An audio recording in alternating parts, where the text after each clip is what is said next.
A bizarre weather pattern will be coming to the United States over the next 7 days, and this is going to continue to bring record-breaking high temperatures to a very large chunk of the United States. In addition of that, we're going to continue to see some severe weather between now and the weekend, and as well as two different tropical systems that will likely develop in the Gulf of Mexico, which will likely both impact the United States. So in today's forecast, we're going to break down all of this for you in detail and much more, but we are going to begin with what's happening right now across the country, which the weather is actually really interesting right now. We do have potential tropical cyclone One, which is actually spinning right now in the Gulf of Mexico. This could become a tropical storm later today, but there is still some uncertainty. You might notice it is a pretty definitive spin across the Gulf, but it's a very broad spinning circulation, and it doesn't really look like a tropical storm, and it really isn't right now. It's just a large, broad circulating area. The winds are upwards of 40 to 45 miles per hour near the center, but it's not an organized system that is really, at least as of right now, a tropical storm, which is hence why it's called a potential tropical cyclone. It doesn't have all the characteristics essentially, but as it continues to move west towards Mexico,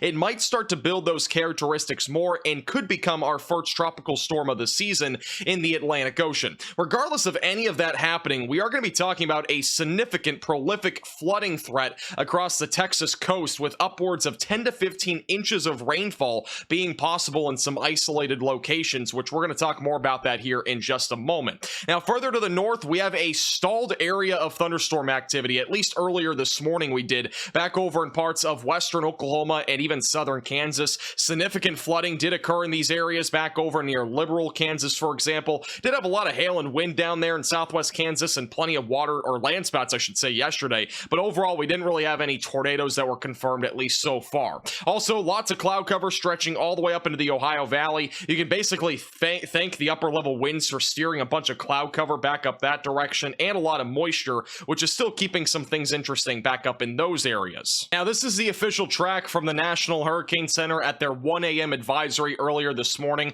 Notice the tropical storm force winds are actually already reaching South Texas and even into Mexico. Very large wind fields in nature, but again, it is a really just broad area of wind. We're still talking mostly across this area, winds around 40 miles per hour, so nothing really exceeding that. Right now, it is expected to make landfall in Mexico. It is not expected to make landfall in Texas, but Texas will still feel some impacts, as there are tropical storm warnings in effect for parts of Texas right now. Now, if you thought this was going to be the only tropical system to impact the United States, well, you're wrong, because we actually have the potential for two different tropical waves to impact the country over the next 7 days.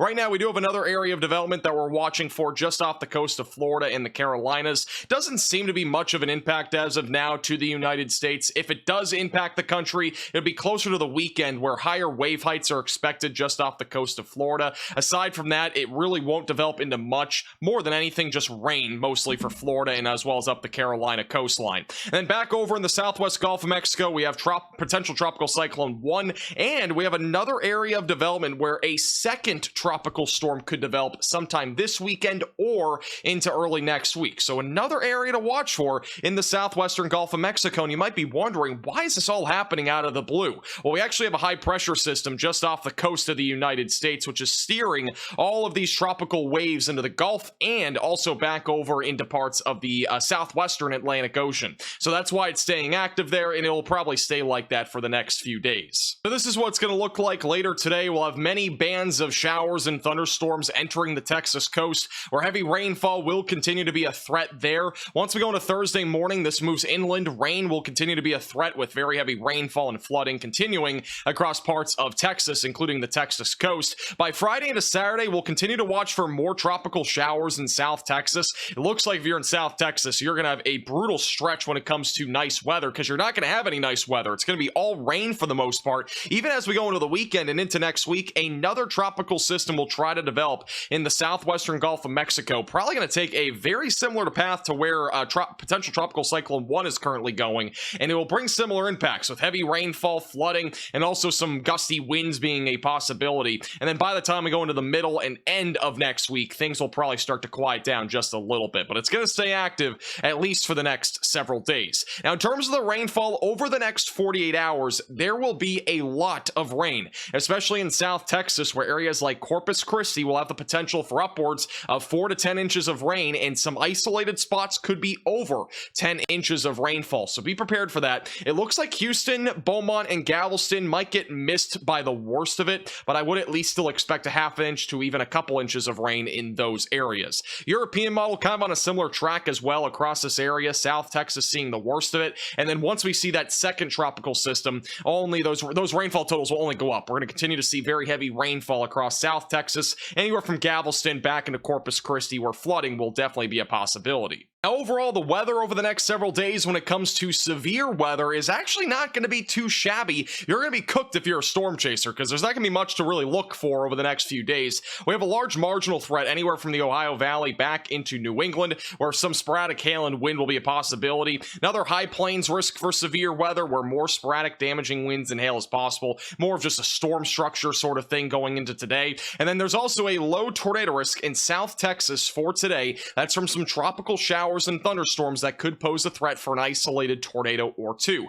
So stay weather aware, maybe an isolated tornado or two today. Once we go into tossing trampolines on Tall Trees Thursday, we do actually have a slight risk for severe weather back over in the northeast, which is going to become more typical as we go into July and August. So be mindful of that if you're over in New England or even in parts of New York or Pennsylvania. Small little marginal threat back over in Nebraska and Wyoming, where look at this, we have a 2% tornado risk, so maybe an isolated brief tornado, but nothing really beyond that. By flying fences Friday, we're not going to have many flying fences, only a couple of marginal threats. We got one back over in the northeast yet again, and another one back over in the northern plains. Now, once we go into Saturday into Sunday, I do think we'll get more storms back over in the Midwest and the Ohio Valley. Very well could see some sort of severe weather risk on one of those 2 days, or perhaps even both days of the weekend. Now, this bizarre weather pattern is going to continue as we go throughout the week. We're going to continue to have a very dominant ridge on the eastern tier of the country. That's actually going to keep things very active across the Gulf Coast states, as we do have a more southeasterly flow.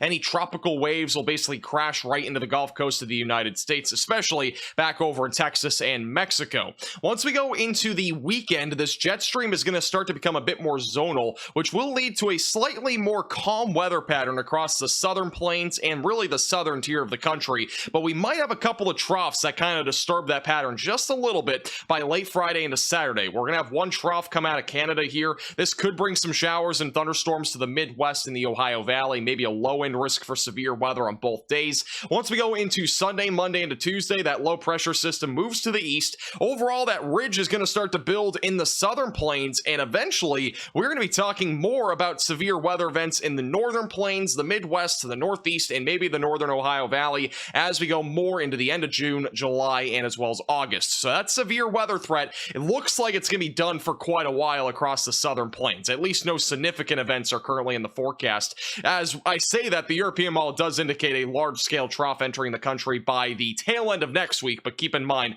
we're 9 days out from this even happening, so very uncertain there. Even if something like this did happen, the furthest south that severe weather threat would go would probably be Kansas. So right now, the severe weather threat definitely starting to grow more to the north. It's dying down to the south, which is very typical for June and really the entire summer. For the next several days, showers and thunderstorms will continue across the Midwest, the central and northern plains, where things will stay active for the most part. Zonal flow will probably start to calm things down by next week. Maybe this weekend we'll have more storms up there. I think a low pressure system will develop up here, which will bring some showers and thunderstorms to the Midwest and the northern Ohio Valley, where severe weather is a possibility late Saturday for the Midwest and then Sunday for parts of the Ohio Valley or Northeast. So overall, some severe weather, but again, nothing looking super substantial. Once we go into next week, things will start to calm down just a little bit. Probably still going to have some thunderstorms out there, but right now, no organized severe weather events currently in the forecast, at least for the beginning of next week, which is at least some good news. Temperatures will continue to stay very warm, very active, very hot, very muggy, very just disgusting overall across the eastern tier of the country. Notice the temperature anomalies keeping this entire eastern seaboard above average when it comes to temperatures, which means the temperatures are again going to be hotter than me over the next several days. Look at this as we go into Wednesday afternoon afternoon, high temperatures into the mid to upper 90s across parts of New England, which is very rare, by the way, for this time of the year. That is record-breaking high temperature territory. And even in the Ohio Valley, many areas going to be very hot. And then once we go into Thursday, again, the Ohio Valley going to start to warm up. Southeast going to start to warm up. You're warming up almost across the entire east coast of the country. By the time we go into Friday afternoon, guess what? The Ohio Valley and even Kentucky will start to get close to 100. So this heat wave is not going anywhere anytime soon. Continue to buckle up. Stay prepared for this. Womp womp again if you're anywhere in the Ohio Valley as we go into Friday. Thank you so much for watching. Make sure to like the button down below and subscribe if you've not already.